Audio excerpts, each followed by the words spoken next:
आज हम प्रभु के वचन को देखेंगे, प्रभु के वचन को गंभीरता से सुनेंगे, अपने मन को परमेश्वर की ओर लगाएंगे। और आज का जो विषय है वो आज का विषय इस प्रकार से है कि परमेश्वर चाहता है कि हम जीवन को प्राप्त करें। परमेश्वर चाहते हैं कि हम जीवन को प्राप्त करें, और शुरू से परमेश्वर की यही योजना है। जब बाइबल को हम देखते हैं शुरू से ही, है ना, प्रभु चाहता है कि हम जीवन के भागी हो जाएं। प्रभु चाहता है कि हम जीवन को ले लें, है ना, उसके सारे फलों को ले लें, उस आनंद को ले लें, उस खुशी को ले लें, क्योंकि हमारा पिता जो स्वर्ग में है वो चाहता है कि हम परमेश्वर के प्रति ईमानदार रहें, तो परमेश्वर की खुशी को देखें। हालेलुया। और यहाँ पर इस प्रकार से लिखा है कि आप इस बात पर भरोसा कर सकते हैं कि परमेश्वर हमेशा से, परमेश्वर की इच्छा है कि आप जीवन को चुनाव करें। किसका चुनाव करें? जीवन का चुनाव करने के विषय में परमेश्वर हमें बोलना चाहते हैं, हमें बताना चाहते हैं। और बाइबल के अंदर एक ही उद्देश्य है। कहीं भी बाइबल आप देखें, परमेश्वर चाहता है कि आप और मैं खुश रहें, आप और मैं आनंदित रहें। हम चाहे जैसे भी हैं, हम प्रभु की रचना है, लेकिन उस रचना से परमेश्वर अपेक्षा करता है कि आप जीवन के भागी हो जाएं, आप जीवन को ले लें। हालेलुया। क्योंकि जिस प्रकार से हम अपने बच्चों के लिए, अपने प्रेम करने वालों के लिए हम सोचते हैं कि इनको जीवन मिले, इनको खुशी मिले, इनको आनंद मिले, वैसे ही परमेश्वर चाहता है कि हमें भी खुशी मिले। हालेलुया। हम भी खुशी के हकदार हो जाएं। हालेलुया। अगर आप परमेश्वर की पुस्तक में देखेंगे, उत्पत्ति की पुस्तक में देखेंगे, तो 2 अध्याय 15 से 17 में वहां पर एक बात लिखी हुई है। परमेश्वर ने उनको बोला कि अदन की वाटिका में जब रखा, है ना, अदन की वाटिका में रखा, और उनको बोला कि तुम यहाँ के सारे जो पेड़ हैं, वृक्ष हैं, उनके फलों को तो खा सकते हो, लेकिन 2 पेड़ हैं, उनमें से उनके फलों को मत खाना। समझ रहे हैं आप? परमेश्वर ने क्या आज्ञा दी? परमेश्वर ने उनको जीवन दिया था, और वो जीवन बड़ा आनंदित जीवन था, बड़ा खुशी का जीवन था, जॉयफुल जीवन था। वो दोनों पति पत्नी आराम से रहते थे, और किसी बात की उनकी जीवन घटी नहीं थी, कोई मेहनत वाला काम नहीं था, कोई परिश्रम नहीं था। लेकिन उनको एक काम दिया था कि तुम्हें इस अदन की वाटिका की रखवाली करनी है, क्योंकि परमेश्वर उनको जिम्मेदारी देते हैं जिनसे वो मोहब्बत करते हैं, जिनसे वो प्रेम करते हैं, और उनको आशीषों का वारिस बनाना चाहते हैं। और ये जिम्मेदारी आदम और हव्वा की थी। हालेलुया। लेकिन परमेश्वर के वचन में लिखा हुआ है, 2 अध्याय जेनेसिस, उत्पत्ति की पुस्तक 15-17 में देखो क्या लिखा हुआ है। जिसको मिल जाए जल्दी से पढ़ दे। तब यहोवा परमेश्वर ने आदम को लेकर अदन की वाटिका में रख दिया, कि वह उसमें काम करे, और उसकी रक्षा करे। और यहोवा परमेश्वर ने आदम को यह आज्ञा दी, तू वाटिका के सब वृक्षों के फल बिना कटे खा सकता है, तू सारे वाटिका के फलों को खा सकता है, और भले या बुरे के ज्ञान का जो वृक्ष है उसका फल कभी तू ना खाना। प्रभु ने क्या बोला? तुम्हें सब इजाजत करने की, सब कुछ इजाजत है ना। जहाँ पर परमेश्वर का प्रेम है, जब खुदा की वाचा है, वहाँ फ्रीडम है। तो फ्रीडम थी इनके पास, आजादी थी। लेकिन फ्रीडम के बाद हमें कुछ आजादी मिलती है, कुछ आज्ञा मिलती है जिनका हम उल्लंघन नहीं कर सकते। हालेलुया। एक नियम में, एक डिसिप्लिन में परमेश्वर हमको सिखा रहा है। कुछ डिसिप्लिन में रहना बहुत जरूरी है, अनुशासन में रहना बहुत जरूरी है। अगर आपको फ्रीडम मिली है तो आप अपनी फ्रीडम का फायदा नहीं उठा सकते। हालेलुया। इसलिए प्रभु ने कहा तुम्हें आज्ञा दी गई है, और वो आज्ञा क्या है? कि तुम्हें यहाँ पर रहना है, और तुम्हें इन फलों को खा सकते हो, और इन वृक्ष के फलों को नहीं खा सकते। मगर हम देखते हैं कि जब आज्ञा टूटती है तो उनके हाथों से जीवन, हालेलुया, जब आज्ञा टूटती है तो वो जीवन उनके हाथ से निकल गया। हालेलुया। और जब आप व्यवस्था विवरण को पढ़ेंगे, निर्गमन को पढ़ेंगे, तो इस्राएल का जो परमेश्वर है उनको बताता है कि मैंने जो वाचा बांधी है अब्राहम से, इसहाक से, याकूब से, इस कारण मैं तुम्हें कनान देश ले जाऊंगा, और तुम्हें वहां पर सब कुछ है। वहां पर अच्छे पेड़ हैं, अच्छे फल हैं, अच्छे खेत हैं, अच्छे बाग हैं, अच्छी नदियां हैं, वहां दाख मधु है ना, वहां पर शहद है, वहां पर दूध की धाराएं बहती हैं। ऐसा देश तुम्हें दूंगा कि वहां तुम्हें कुछ परिश्रम करना। परमेश्वर ने पहले से उनके लिए प्लानिंग कर लिया। समझ रहे? जब परमेश्वर आपको कहता है कि तुम जीवन चुन लो, तो जीवन को बनाने वाला ही परमेश्वर है। हालेलुया। वो जीवन को देने वाला ही परमेश्वर है। प्रभु कहता है, आप व्यवस्था विवरण की पुस्तक में 30 अध्याय 19 में और 19 और 20 में देखो क्या लिखा हुआ है। मैं आज आकाश और पृथ्वी दोनों को आकाश और पृथ्वी दोनों को तुम्हारे सामने इस बात की साक्षी बनाता हूँ तुम्हारे सामने इस बात की साक्षी बनाता हूँ कि मैंने जीवन और मरण, कि जीवन और मरण, आशीष और श्राप तुम्हारे आगे रखे हैं। हालेलुया। क्या बोला प्रभु ने? जीवन और मरण और आशीष और श्राप तुम्हारे आगे रखे हैं, इसलिए तू जीवन को अपना ले। इसलिए प्रभु कह रहा तू जीवन को अपना ले। हालेलुया। परमेश्वर आपके लिए चाहता है कि आप जीवन का चुनाव करें। परमेश्वर चाहता है कि आप खुशी का चुनाव करें। परमेश्वर चाहता है कि आप आनंद का चुनाव करें। हालेलुया। परमेश्वर कभी नहीं चाहता कि तुम मृत्यु का चुनाव कर लो। परमेश्वर कभी नहीं चाहता तुम श्रापों का चुनाव कर लो, क्योंकि परमेश्वर की योजना में नहीं है। ये तब हमारे जीवन में आता है जो परमेश्वर नहीं देना चाहता था। श्राप वो इसलिए आते हैं ताकि, क्योंकि हमने अपनी इच्छा को पूरा करना चाहा, हमने खुदा की बात नहीं सुनी, हमने परमेश्वर की बात नहीं सुनी। हालेलुया। प्रभु का वचन कहता है व्यवस्था विवरण 30 के अंदर, मैं चाहता हूं कि तुम जीवन का ही चुनाव कर लो, जीवन को प्राप्त कर लो। हालेलुया। कोई पिता नहीं चाहता कि उसके बेटे को जीवन में मृत्यु आए। कोई नहीं चाहता पिता कि उसके बेटे के जीवन में खराब समय आए। हालेलुया। भाई राधेश्याम अभी गवाही दे रहे थे ना, बहुत अच्छी गवाही लगी। उनके बच्चों में झगड़ा हो गया और दोनों में तनाव आ गया, लेकिन जब इन्होंने प्रार्थना करी, प्रभु का धन्यवाद कि वो बच्चा अपने घर में। क्यों होता है? इनकी प्रार्थना के दौरान की मनसा थी कि मेरा बेटा जैसा भी है, उसका जीवन कैसा भी है, मैं चाहता हूँ कि वो खुश रहे अपने परिवार में। हालेलुया। ये हमारी सोच है, और ये सोच पिता की सोच होती है। वैसा ही हमारा स्वर्गीय पिता कहता है, जीवन मरण मैंने तुम्हारे आगे रख दिया, श्राप तुम्हारे आगे रख दिया, आशीष तुम्हारे आगे रख दी, अब चुनना क्या है तुम्हें? प्रभु कहता तुम जीवन को चुन लो। हालेलुया। तुम किसको चुन लो? जीवन को। मगर बहुत बार हमारी आंखें बंद हो जाती है, बहुत बार हमारे जीवन में वो अंधकार छा जाता है, नशा छा जाता है, हम जीवन को नहीं अपनाते मेरे प्रिय। हालेलुया। इसलिए मैं आपको बता रहा था, जब परमेश्वर ने बोला कि मैं तुम्हें उपदेश दे रहा हूँ, इसलिए नहीं कि तुम ताकतवर हो, तुम अच्छे हो। परमेश्वर बोला क्योंकि मैंने तुम्हारे पूर्वजों के साथ शपथ खाई है, मैंने अब्राहम के साथ शपथ खाई है, मैंने इसाक के साथ शपथ खाई है, मैंने याकूब के साथ शपथ खाई है, और जो देश मैं तुम्हें दे रहा हूँ वो इसलिए दे रहा हूँ कि वहाँ पर मैंने सब कुछ पहले से खेत पके हुए हैं, अच्छे फल हैं, अच्छे बाग हैं, अच्छा पानी है, वहाँ पर मधु है, बहुत कुछ है। परमेश्वर कहता है वहाँ दूध की धारा है, वहाँ तुम्हें परिश्रम करने की जरूरत नहीं है। क्योंकि जब इज़राइल के जो लोग मिस्र की गुलामी में थे, तो उनको मालूम है परमेश्वर को कैसे वो हाहाकार कर रहे थे, कैसे परमेश्वर को पुकार रहे थे, और परमेश्वर उनकी पुकार को सुनकर क्या करा? उनको वहां से छुड़ाया, उनको निकाला। वो कहता कि अब मैं तुम्हें गुलामी में रहने, पिता है, उसका व्यवहार है, जो पिता की जो फीलिंग है ना, वो प्यार की फीलिंग है। जो पिता का जो सोच है वो प्यार की सोच है। वो कहता मैं तुम्हें गुलामी में रहने दूंगा। जितना कष्ट तुमने सहा है, 430 वर्ष 450 वर्ष जो तुमने सहा है, अंधाधुंध सहा है, कहता अब मैं तुम्हें परीक्षा करने कहा, जाओ तुम्हें वो नगर दे रहा हूँ, देश दे रहा हूँ जिसमें दूध और मधु की धाराएं बहती। This is the blessing. किसके लिए? Those who love to God, जो परमेश्वर को प्रिय, जो परमेश्वर से साथ चलते हैं, जो प्रभु को अपना जीवन दे देते हैं। हालेलुया। तो these are blessing for his precious people। ये सब आशीष हैं किसके लिए? उसके अपने चाहने वालों के लिए, अनमोल लोगों के लिए। हालेलुया। तो परमेश्वर कहता है कि चुनाव किसका है? चुनाव आपका, हमारा ही। देखो, जब आदम और हवा को परमेश्वर ने बोला तुम्हें यहाँ रहना, तो उन्होंने साफ परमेश्वर ने क्या बोला था? तुम्हें क्या नहीं करना? ये नहीं करना। और उन्होंने क्या करा? वही करा जो परमेश्वर को नहीं चाहता था। तो क्या हुआ? उन्होंने जीवन को गवा दिया। क्या चुन लिया? श्राप चुन ली। परमेश्वर बोला तुमने ऐसा किया है, इसलिए तू क्या करेगा? तू अपने मजदूरी की रोटी, परिश्रम की रोटी, है ना, मेहनत करके खाया करेगा। उससे पहले मेहनत नहीं करते थे। हालेलुया। मेहनत नाम की कोई चीज नहीं थी। इसलिए खुदा का कलाम कहता तू धनी होने के लिए मेहनत मत करना।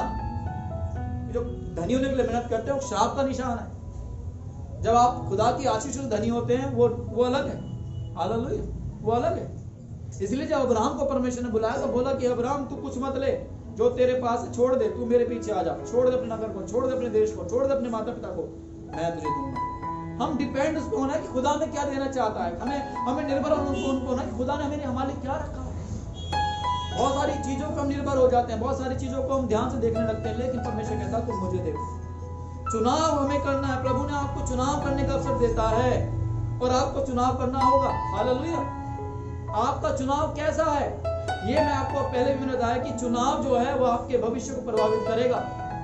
आपका चुनाव आपके भविष्य को एक शेप देगा, एक तस्वीर देगा। ध्यान रख लीजिए, बहुत बार ऐसा होता है कि हम गलत चुनाव कर लेते हैं अपने शादी के लिए। हो सकता है लड़का हो चाहे लड़की, ये डिपेंड करेगा उसके भविष्य के ऊपर, निर्भर करेगा, प्रभावित करेगा। अगर आप एक अच्छे जीवन साथी का चुनाव करते हैं तो एक अच्छा जीवन साथी आपके लिए हमेशा खड़ा रहेगा।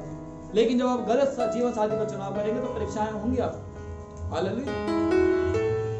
और एक ऐसा समय आता है कि जब बच्चा एक बड़ा हो जाता है, उसको अपना करियर खुद चुनाव करना पड़ता है कि मैं क्या बनूं, मैं क्या करूं।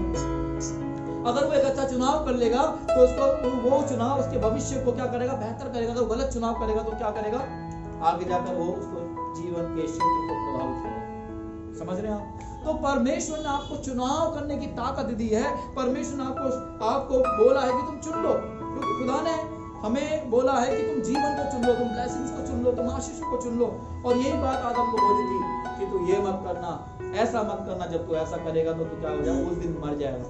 मगर उस दिन वो मरा नहीं, पता आपको, मरा तो नहीं ना, मगर आत्मिक मृत्यु हो गई। हालेलुया। उस दिन मरा नहीं है, शरीर नष्ट नहीं हो गया, लेकिन खुदा की आशीष से क्या हो गया, दुश्वार कर दिया, अलग कर दिया। जब आप खुदा से आशीष से वंचित आते उस दिन मौत हो जाती है। हालेलुया। उस दिन मरे नहीं हो। समझ रहे आप? तो आदम कितने वर्ष जीवित रहा, 930 वर्ष जीवित रहा, 930 वर्ष जिंदा रहा। मथुशेलह 900 कुछ वर्ष जीवित रहा। तो कहने का मतलब ये है कि उस दिन नहीं मरा, मगर आत्मिक रीति से मर गए हो। हालेलुया। अच्छे बुरे का ज्ञान खो दिया। इसलिए बाइबल में लिखा हुआ जो कुछ मनुष्य के उत्पन्न होता है वो बुरा ही उत्पन्न। बाइबल का वचन कहता कि प्रभु मैं जो चाहता हूं वो तो नहीं करता, लेकिन जो नहीं चाहता मैं वो कर देता हूं। जैसा आदम ने किया, वो नहीं चाहता था पाप करना, लेकिन उसने पाप कर दिया, खुदा की आज्ञाओं को नहीं माना। जब आप में आज्ञा नहीं मानेंगे तो क्या होगा, परमेश्वर की ब्लेसिंग हमसे छीन जाएगा। आप नीति वचन को पढ़ें 10:17 जल्दी से निकाल लें, और मत्ती 6:24। परमेश्वर ने आपको चुनने का, चुनाव करने का अवसर देता है। बाइबल में लिखा हुआ है अवसर को बहुमूल्य समझो क्योंकि दिन बुरे हैं। समय कम कर दिया गया है, यीशु मसीह आ रहे हैं, आपको चुनाव करने में परफेक्ट होना पड़ेगा। हालेलुया। जो शिक्षा पर चलता है वह जीवन के मार्ग पर है। हालेलुया। बस रुक जाइए। जो शिक्षा पे चलता है वो जीवन के, अब हम किसकी शिक्षा पे चल रहे हैं, परमेश्वर, जो बाइबल का परमेश्वर है वो हमेशा इजराइल को शिक्षा देता रहा कि बेटा तुम्हें ये नहीं करना है, तुम उस नगर में जाओगे उनके समान तुम्हें काम नहीं करने। वहां के लोग क्या है, पूजा पाठ करते हैं, वहां के लोग क्या करते हैं, काठ की पूजा करते हैं, वहां के लोग क्या करते हैं, मदिरा पीते हैं, वहां के लोग क्या करते हैं, व्यभिचार करते हैं, अपने बच्चों को क्या करते हैं, वो वेदी पे चढ़ा देते हैं। परमेश्वर कहता है उनके से काम तुम, और जिस दिन तुम उस नगर में जाकर, जो आशीषों का नगर है, अगर तुम ऐसा करोगे तो तुम उसमें थोड़े ही दिन रहने पाओगे। कितने दिन रहने पाओगे, थोड़े दिन, ज्यादा दिन नहीं पाओगे। अगर तुम मेरी आज्ञाओं को मानोगे, अगर उनके साथ नहीं मिले रहोगे और उनके साथ उनका सा व्यवहार नहीं करोगे, उनके से काम नहीं करोगे, तब तुम आशीषित हो जाओगे। हालेलुया। पढ़िएगा निर्गमन में, व्यवस्था विवरण में, है ना। तो परमेश्वर को सिखाता आ रहा है, टीचिंग देता आ रहा है कि तुम्हें ये करना है, वो नहीं करना है, ऐसा करना है। प्रभु ने शब्द बताया तुम्हें ऐसा शब्द करना है ना, तुम्हें इस प्रकार से बलिदान चढ़ाना है, तुम्हें अपना दशमांश ऐसे करके लाना है ना, तुम्हें अपनी बेटियों की शादी इनसे करनी है, इनसे करनी है, इस जाति से नहीं। प्रभु उनको सब कुछ बताता आ रहा था। हालेलुया। और मत्ती 6:24 में देखो परमेश्वर क्या कह रहा है, यहाँ पर इस प्रकार से लिखा हुआ है कि तुम जो है दो स्वामी की सेवा नहीं कर सकते। हमारे जीवन में हमेशा दो स्वामी मिलेंगे। ध्यान रख लीजिए, जब आप अपने जीवन में चलते हैं, आपको वो शैतान वो क्या करेगा, दो चुनाव के ऊपर रख देगा। क्या करेगा, दो चीजों के ऊपर लाकर खड़ा, आप किसकी सेवा करना चाहते हैं। बाइबल में लिखा है कि तुम आप चुन लो। यहोशू इस बात को बोलता है कि तुम चुन लो, तुम आज किसकी सेवा करोगे। हालेलुया। आज तुम्हारे पास मौका है। यहोशू इस बात को कहता है तुम चुन लो, तुम किसकी सेवा करना चाहते हो। लेकिन मैं और मेरा घराना तो परमेश्वर यहोवा की ही सेवा।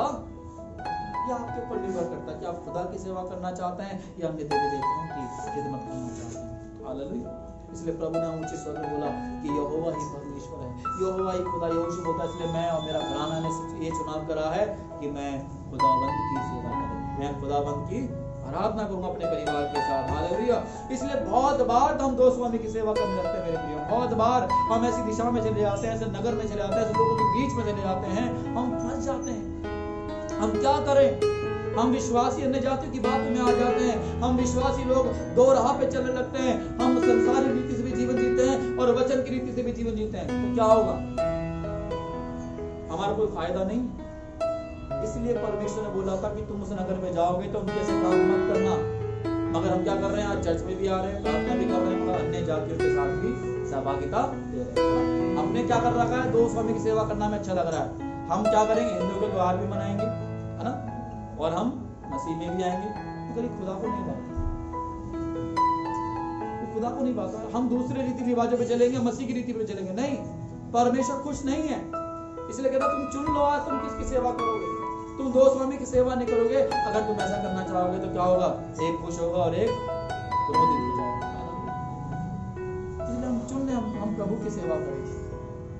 हम खुदा की सेवा। यीशु मसीह के चेले, बहुत सारे यीशु मसीह के चेले यीशु के साथ थे, बहुत सारे लोग यीशु को छोड़ के चले गए। तो यीशु मसीह के चेलों ने बोला, यीशु ने बोला क्या तुम भी जाना चाहते हो तो चले जाओ। वो लोग तो छोड़ के चले गए मुझे। यीशु के चेले पतरस ने बोला प्रभु कहाँ जाएं? जीवन की बात तो तेरे पास, अनंत काल की बात तो तेरे पास है। तू ही तो हमारे लिए जीवन है। हालेलुया। मैं सोचता हूँ कि पतरस ने क्या समझ के इस बात का उत्तर दिया था। समझ रहे हैं आप कि जब आप और मैं खुदा के साथ चलते हैं तो हमें खुदा की सेवा करना है, खुदा की खिदमत करनी है। उससे बड़ा अच्छा सुख नहीं है। यहोशू के पास वो सुख था, कहता मैं खुदा की सेवा करूंगा। हालेलुया। रोमन 6:16 में देखो बहुत अच्छा लिखा हुआ है। रोमियो 6:16।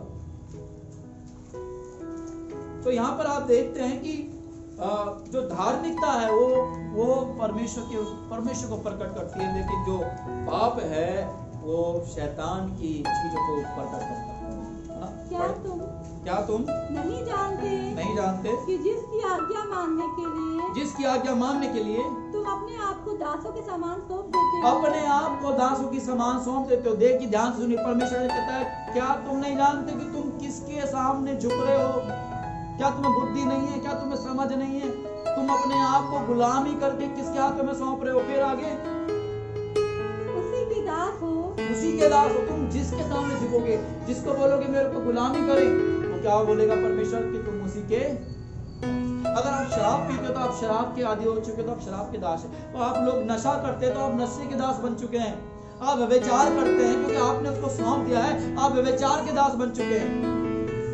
हालेलुया। जब आप बुरे काम करते हैं तो आप बुरे कामों के दास बन चुके हैं। जब आप चुगलियां करते हैं, जब आप गालियां देते हैं, तो आप उस बुराई के अंदर अपना जीवन जी रहे हैं और आप उसके अधीनता में चल रहे हैं। हालेलुया। इसलिए यहाँ पर लिखा हुआ है, इसलिए तुम नहीं जानते कि तुम किसके सामने झुक रहे हो और अपना आप को गुलाम करके तुमने रख दिया, सौंप दिया। फिर आगे क्या लिखा हुआ? चाहे पाप के जिसका अंत मृत्यु है। जिसका अंत क्या है? मृत्यु है। चाहे आज्ञाकारिता के जिसका अंत धार्मिकता है। जिसका अंत धार्मिकता है। हालेलुया। क्या बोल रहा है? चाहे तो तुम पाप के हाथ में अपना आप को रख दो, जो क्या करेगा? मृत्यु तुम्हें मिलेगा। अगर तुम आज्ञाकारिता के अंदर अपना आप कर दोगे, तुम्हें क्या मिलेगा? जीवन मिलेगा। हालेलुया। क्या मिलेगा? जीवन मिलेगा। चुन लो आज हमें। अगर हम आज खुदा की आज्ञाकारिता में चल रहे हैं, प्रभु के वचन की आज्ञाकारिता में चल रहे हैं, हो सकता है 1000 कांटे हमारे जीवन में आएंगे, 1000 मुश्किलें हमारे जीवन में आएंगी, क्योंकि यीशु का जीवन फूलों की सेज नहीं है। उसने कोड़े खा के जीवन जिया है। उसने कोड़े खाए आपके लिए। उसने दिखाया अगर मेरे साथ आना चाहते हो तो सलीब उठानी पड़ेगी। पता है जब यीशु में सलीब उठाया तो कोई भी उसकी मदद करने नहीं आया। एक ही व्यक्ति था जो थोड़े समय तक उसने हेल्प की। उस गुलगुता पहाड़ी के ऊपर तक उस सूली को उठा के ले गया।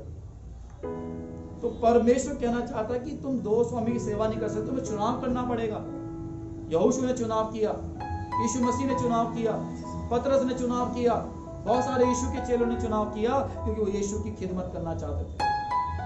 उसने बोला प्रभु हम कहाँ जाएं तुझे छोड़, तेरे पास ही तो अनंत जीवन है। और यहाँ का जो खुदा है, परमेश्वर का, पुराने नियम का परमेश्वर, वो कहता है कि तुम जीवन को चुन लो, है ना। व्यवस्था में मूसा कहता है कि आने वाले 430 साल के बाद, 450 साल के बाद यीशु आएगा, जो उसके अंदर जीवन है, उसके अंदर उसको ले लेना। हालेलुया। उसने, मैंने कहा जीवन भी रख दिया, मरण भी रख दिया, श्राप भी रख दिया, आशीष भी रख दिया, लेकिन परमेश्वर चाहता है कि तुम जीवन को चुनो। जीवन कौन है? यीशु मसीह। हालेलुया। अब जीवन को चुनने का मतलब क्या है? परमेश्वर की आज्ञाओं को मानना। हालेलुया। जब आप जीवन को चुनते हो तो आप डिसाइड करते हो कि हम परमेश्वर की आज्ञाओं के अनुसार अपना जीवन जिएंगे, क्योंकि यीशु ने बोला कि जो मेरी आज्ञाओं को नहीं मानता मेरा बेटा नहीं है, मेरा पुत्र नहीं है, मेरी प्रजा नहीं है, मेरे लोग नहीं है। तो आपकी आज्ञा कह रहा था आपको परमेश्वर का बेटा बना के इजाजत देना। हालेलुया। सुन रहे हैं? बोले हालेलुया। तो मत्ती 5 अध्याय 21 से 37 में वहां पर बहुत सारी बात लिखी है, बहुत सारे सिद्धांत लिखे हुए हैं, और वहां पर यीशु मसीह जो है फरीसियों से बात कर रहे हैं, और वहां पर यीशु मसीह याजकों से बात कर रहे हैं, सदूकियों से बात कर रहे हैं, और वहां पर यीशु मसीह उनको बता रहे हैं कि वो अब व्यवस्था बदली जा चुकी है ना? अब व्यवस्था बदली जा चुकी है, और अब वो व्यवस्था को तो मानते थे याजक और फरीसी लोग, लेकिन परमेश्वर ने बड़े खरे तरीके से उनको डांट लगाई वहां पर। हालेलुया। क्योंकि उनके पास जीवन नहीं, वो जीवन की बातें तो करते थे, उनके पास जीवन। एक कहावत है ना कि दिए तले अंधेरा, ऐसी ना, दिए तले अंधेरा। उनके पास व्यवस्था तो थी, वो व्यवस्था को समझ नहीं पाए, वो व्यवस्था को जान नहीं पाए। यीशु ने उनको व्यवस्था का मतलब बताया। पता उन्होंने कहा तुम व्यवस्था पढ़ते तो हो, लेकिन तो व्यवस्था पे चलते, तुमने रीति रिवाज बना रखे, हम खोखले हैं, उनका कोई वजूद नहीं है। उन रीति रिवाजों के द्वारा तुम परमेश्वर को खुश नहीं कर सकते हो। तुम्हारे अंदर जहर है, तुम्हारे अंदर कड़वाहट है, तुम लोगों से प्यार नहीं करते, तुम व्यवस्था को देख के प्यार करते हो। हालेलुया। तो यहाँ पर जब आप पढ़ेंगे मत्ती की पुस्तक उसके 5 अध्याय में यीशु मसीह को दबाव डाल रहे हैं कि फरीसियों कि तुम जीवन को चुन लो। हालेलुया। इस पाखंड को छोड़ दो, जैसा तुम ऊपर से दिखते हो अंदर से तुम बिल्कुल वैसे नहीं हो। हालेलुया। समझ रहे हैं आप? तो यीशु ने एक स्टेटमेंट वहां पर बोली, यीशु मसीह ने एक बात को वहां पर बोला, बड़ी खरी बात बोली। मत्ती 5 अध्याय 29-30 में जरा इसको पढ़ दो आप। क्या बोला जब फरीसियों को? बहुत अच्छी बात बोली, क्योंकि उन्होंने अंधकार को चुन लिया। अब आप यूहन्ना की पुस्तक उसके पहले अध्याय पढ़ते हैं तो वहां पर लिखा हुआ है कि यीशु मसीह अपने लोगों के बीच में आया, मगर अपनों ने उसको स्वीकार। यीशु मसीह अंधकार में आए, लेकिन अंधकार ने ज्योति को स्वीकार। ये वही लोग हैं जो यीशु को स्वीकार करना नहीं चाहते, यीशु मसीह के ऊपर भरोसा करना नहीं चाहते, यीशु मसीह को अपनाना नहीं चाहते। हालेलुया। अगर पुराने नियम में हमने पढ़ा व्यवस्था में 30 अध्याय वहां पे लिखा हुआ है तुम जीवन को चुन लो। मूसा ने बोला यीशु मसीह जीवन चुनो। हालेलुया। क्या बोल रहे? देखो डांट लगा रहे। अगर तेरी दाहिनी आंख क्या करे तुझे नरक में पहुंचाएगी तो क्या कर? तो निकाल कर फेंक दे, उसको निकाल के फेंक दे। और क्योंकि तेरे लिए यही भला है कि तेरे अंगों में से एक नष्ट हो जाए और तेरा सारा शरीर नरक में ना डाला जाए। यदि तेरा दाहिना हाथ तुझे ठोकर खिलाए तो उसको काट कर फेंक दे, क्योंकि तेरे लिए यही भला है कि तेरे अंगों में से एक नष्ट हो जाए और तेरा सारा शरीर नरक में ना डाला जाए। हालेलुया। तो परमेश्वर क्या कह रहे हैं? अच्छा है कि तेरा एक शरीर का एक अंग नष्ट हो जाए, पूरा शरीर नष्ट नहीं होना। हालेलुया। वो कह रहा अगर तेरी आंख में विचार कराती उसको निकाल देना, सिंपल जीवन जी। अच्छा तो है तू मरेगा नहीं, बचा रहेगा और परमेश्वर के राज्य में जाएगा। अगर तेरा हाथ पाप करवाता तो पाप के हाथ को काट दे, पूरा शरीर नरक में जाए। अच्छा है कि तू पूरा शरीर नरक में जाए, कि अच्छा है तेरा पूरा शरीर उसमें जाए, प्रभु के राज्य में जाए। हालेलुया। एक अंक की चिंता मत करो। तो परमेश्वर वहां पर उनको कहता है कि तुम बहाने छोड़ दो। तुम अपने रास्ते से अपने तरीके को जीना छोड़ दो। पहला यूहन्ना 3:15 में देखो एक बात लिखी है, जल्दी से इसको निकालें। जब परमेश्वर को बोल रहा है कि तुम बहाने छोड़ दो, क्योंकि बहाने बहुत सारी चीजों में जहां पर भी देखते हो वो व्यवस्था के अंदर आ जाते हैं। हर चीज को व्यवस्था से जोड़ते हैं, हर एक बात को व्यवस्था से जोड़ते हैं। पता है पहला यूहन्ना 3:15 जो कोई अपने भाई से बैर रखता है, जो कोई अपने भाई से बैर रखता है वो हत्यारा है। और तुम जानते हो कि किसी हत्यारे में अनंत जीवन नहीं रहता। किसी हत्यारे में अनंत जीवन नहीं है। क्या कह रहे हैं प्रभु यीशु मसीह? जो तुम अपने भाई से क्या नहीं करते, प्रेम नहीं करते हो, उसका सत्कार नहीं करते, उसका आदर नहीं करते हो, ये क्या करते थे? ऐसी करते थे। ये इनके अंदर उन्होंने पक्षपात करा था, जाति प्रथा फैला रखी थी। इससे बात करेंगे, इससे बात नहीं करेंगे, हमारे तबके के लोग होंगे, हमारे समाज के लोग होंगे, हम ही अच्छे हैं, परमेश्वर हमारा है, हमने जिम्मेदारी ले रखी है परमेश्वर को। हालेलुया। लेकिन उन्होंने बोला कि तू अपने भाई से प्रेम नहीं करता, तू उससे इसलिए प्रेम नहीं करता, तू पाप ही है, तू ऐसा नहीं कर रहा। फिर से पढ़े, क्या लिखा हुआ है? पहला यूहन्ना 3:15, जो कोई अपने भाई से बैर रखता है, बैर रख रहे हैं। हालेलुया, ये बैर रख रहे हैं, ये प्रेम नहीं करते। यीशु मसीह बोला तुम प्रेम करो ना। इसलिए प्रभु कहता तुम व्यवस्था की बातें बोलते हो, बातें तुम्हारे अंदर है नहीं, तुम ऊपर से पूछो और अंदर से। हालेलुया। इसलिए और मैं आपको बताना चाहता हूं कि यहाँ परमेश्वर इसको इस प्रकार से कुछ कह रहे हैं कि केवल तुम्हारे हाथ और आंख है जो तुम्हें पाप करवाते हैं, केवल तुम्हारे हाथ और आंख ही नहीं है जो तुम्हें पाप करवाते हैं, लेकिन तुम्हारा मन को बदलो, तुम्हारे जीवन को बदलो, तुम्हारी दशा को बदलो, तुम्हारे विचारों को बदलो। हालेलुया। अब ये लोग क्या करते हैं? पहरावा पहन रखा है, चोला पहन रखा है, बड़े बड़े बाल हैं, बड़ी बड़ी मालाएं हैं और बड़े तन के चलते हैं, सोचते हैं इनसे अच्छा कोई नहीं है। प्रभु कहता है इससे कुछ फायदा नहीं है। अपने अंदर के मन को बदलो, लोगों से प्रेम करो, मीठा बोलो। हालेलुया। अभी व्यवस्था के ठेकेदार सोचते हैं कि हम ही हैं ठेकेदार। प्रभु यीशु मसीह बोलते हैं कि तुम्हारे अंदर जीवन नहीं है, तुम तो अंधकार में हो, क्योंकि जीवन तो खुद उनके सामने बातें कर रहा है। हालेलुया। यीशु मसीह ही जीवन है। पुराना नियम कहता है कि तुम जीवन को चुन लो, और यीशु मसीह कहता है मैं ही जीवन हूं, मुझे चुन लो। फरीसियों को यही बता रहे हैं। और फरीसी और सदूकी और तमाम याजक जो लोग थे, इन्होंने यीशु को स्वीकार नहीं करा। उसके कुछ कारण है। कारण पहला, यीशु मनुष्य के द्वारा बनाए गए रीति रिवाजों को फॉलो नहीं करते। समझ रहे हैं? यीशु ने कभी भी उनके रीति रिवाजों को नहीं अपनाया, क्योंकि उनके रीति रिवाज उनके समान मुर्दा थे, उनके रीति रिवाज उनके समान खोखले थे, उनके रीति रिवाज उनके समान क्या थे? बेकार, यूजलेस, जिनके द्वारा अनंत जीवन की प्राप्ति नहीं हो सकती। आप पढ़ेंगे मरकुस की पुस्तक 3:5 में, तो लिखा हुआ है कि सब के दिन में यीशु ने किसी को चंगा करा और यीशु ने उसको चंगाई दी, और लोग जो याजक और फरीसी लोग थे बोलने लगे, अरे तू ऐसा क्यों करता है, व्यवस्था को क्यों नहीं मानता? हालेलुया। यीशु ने क्या बोला? क्या तुम व्यवस्था के दिन, क्या तुम सबके दिन अपने घोड़ों को, अपने गधों को पानी नहीं पिलाते हो? तो क्या आज इस मनुष्य का जो बीमार है, जो तकलीफ है, इसको चंगाई नहीं दी जानी चाहिए? तो क्या ये चंगाई बड़ी नहीं है तुम्हारे त्योहार से, तुम्हारे सब्त के दिन से? तो ये किसको वैल्यू दे रहे हैं? यहूदी लोग त्योहार को, सब्त को, रीति रिवाज को। किसी मनुष्य की कोई वैल्यू उनके जीवन में नहीं। और परमेश्वर ने इनकी व्यवस्था के अनुसार इनको जवाब दिए, इनको मुंह को काला कर दिया, इनको लज्जित कर दिया। इसलिए प्रभु ने बोला कि तुम क्या करते हो, तुम मुंह देखा नहीं आए। हालेलुया। तुम्हें तो ये होना चाहिए था कि इसकी चंगाई होनी जरूरी है, क्योंकि यीशु मसीह ने रीति रिवाजों को नहीं माना। इसलिए यहूदी कहते हैं ये हमारा मसीहा नहीं, ये हमारा मसीहा नहीं। मगर वो ये नहीं जानते जो उनके साथ में खड़ा है वो जीवन है। हालेलुया। दूसरी बात, ये धार्मिक अगुओं के, जो यीशु मसीह क्या करते, धार्मिक अगुओं को उनके पापों को उजागर करते। प्रभु में इतनी क्षमता थी, प्रभु के अंदर इतने गुण थे कि घबराते नहीं थे। प्रभु के अंदर अधिकार था, वो परमेश्वर का पुत्र था। उसने यीशु ने उनके पापों को भी उजागर कर दिया। देखो यहाँ पर लिखा हुआ है, एक व्यभिचारिणी स्त्री को यूहन्ना की पुस्तक 8:39 में देखो क्या लिखा हुआ है। 8:39 पढ़ो, फिर 8:47 पढ़ो, इसी का 47 पढ़ो।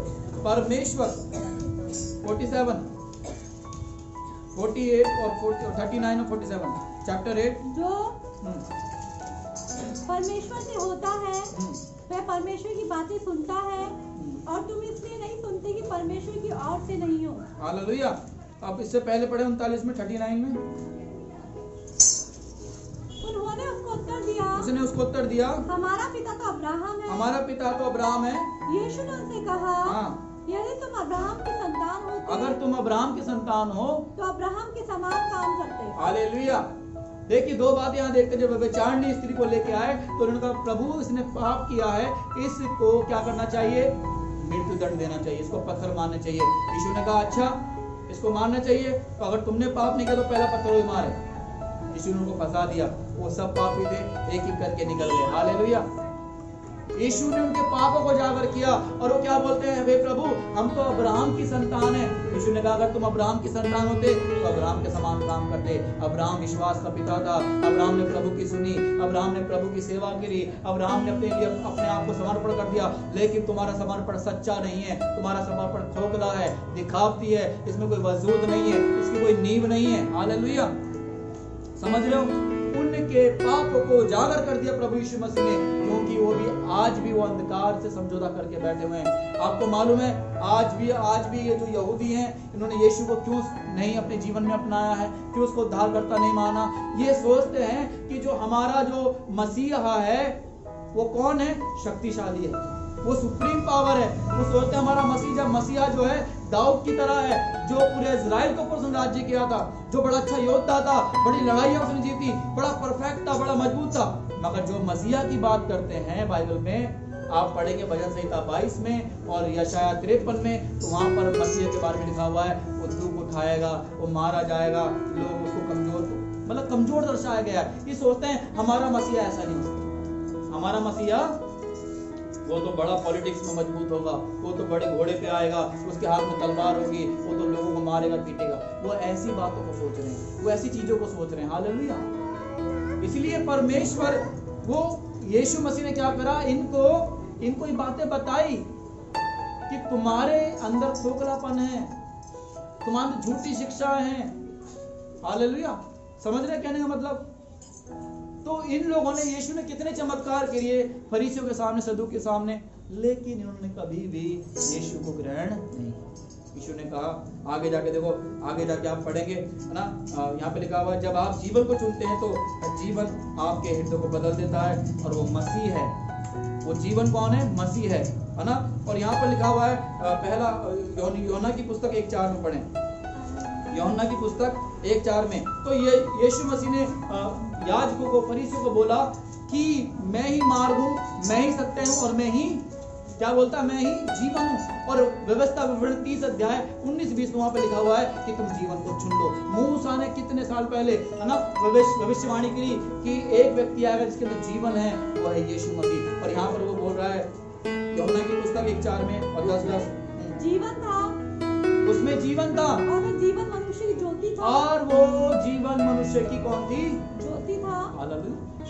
बस यूहन्ना 10 में लिखा हुआ है यीशु मसीह इसलिए आया कि लोग जीवन पाए और बहुत का जीवन पाए।